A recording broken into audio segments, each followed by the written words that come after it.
আসসালামু আলাইকুম। Vegetable roll তৈরি করব, এর জন্য প্রথমেই সবজিটা রান্না করে নিব। এখানে আমি 100 গ্রামের একটা বাটার দিয়েছি। চাইলে এখানে আপনি তেল ইউজ করতে পারবেন, তো বাটার দিলে এটা খেতে ভালো লাগে সবজিটা। বাটার যখন মেল্ট হয়ে আসবে, এখন আমি পেঁয়াজ কুচি দিচ্ছি 1 কাপ পরিমাণ। পেঁয়াজটাকে 1 মিনিটের মতো ভেজে নিব। এখন দিচ্ছি গাজর কুচি।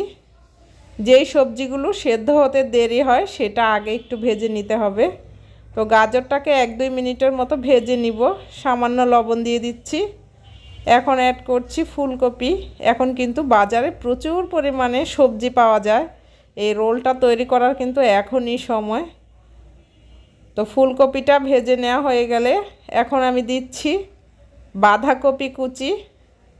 তারপর নেড়ে মিশিয়ে নিব। আর এই সবজিটা রান্না করার ক্ষেত্রে চুলার আঁচটা কিন্তু একদম হাই ফ্লেমে রাখতে হবে।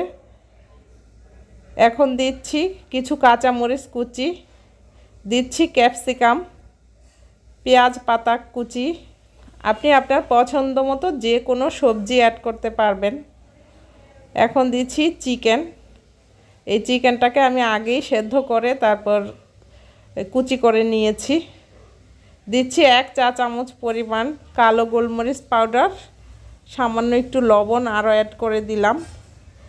তারপর সবজিটাকে নেড়ে খুব ভালোভাবে মিশিয়ে নিব।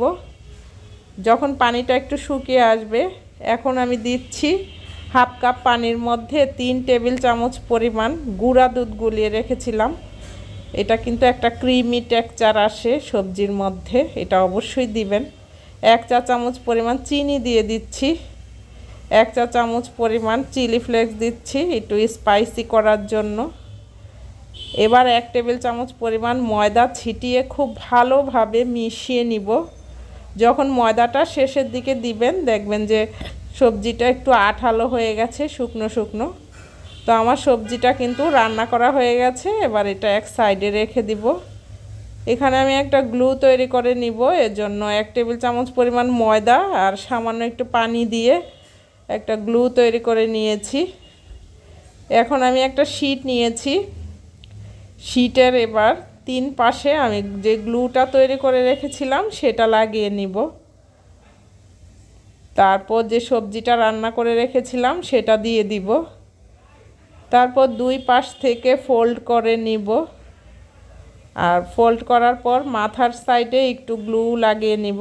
তারপর ফোল্ড করে নিলেই কিন্তু দেখুন খুব সুন্দর রোল তৈরি করা হয়ে গেছে। এ পর্যায়ে রোলগুলোকে ডিপ ফ্রিজে সংরক্ষণ করতে পারবেন পুরো 3 মাস পর্যন্ত। এখন কিছু রোল ডুবো তেলের মধ্যে ভেজে নিব। 2 পাশে ব্রাউন করে ভেজে নিলেই কিন্তু মুচমুচে ভেজিটেবল রোল তৈরি হয়ে যাবে। আর এটা খেতেও কিন্তু দারুণ মজার। তো ভেজে নিয়েছি, দেখুন কত সহজেই। এখন আপনি চাইলেই যখন ইচ্ছা ডিপ ফ্রিজ থেকে নামিয়ে সেটা ভেজে পরিবেশন করতে পারবেন।